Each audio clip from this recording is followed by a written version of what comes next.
غزوۃ الفتح فی رمضان، غزوہ فتح کا بیان کب ہوا؟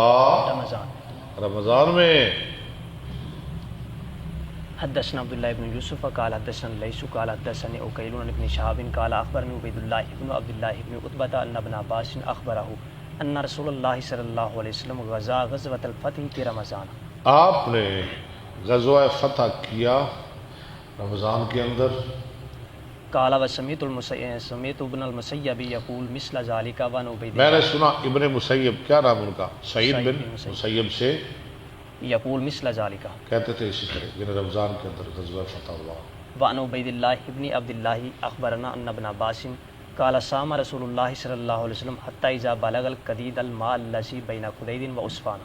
جب ہم قدید پر پہنچے جو چشمہ ہے قدید اور عصفان کے درمیان، افطر افطار کر لیا۔ عصر کے وقت آپ نے پیاس لگی، روزہ تنگ کرنے لگا، شعبہ پر مشقت ہو گئی تو آپ نے روزہ افطار کر لیا۔ فلم شعبہ نے یزل بھی آپ کو دیکھ کے آپ روزہ افطار کر لیا۔ فلم یزل مفطرا حتی انسلخ الشہر۔ اس کے بعد پھر نہیں رکھا، ٹھیک ہے، ہمیشہ رہے آپ افطار کرنے والے یہاں تک کہ گزر گیا پورا مہینہ۔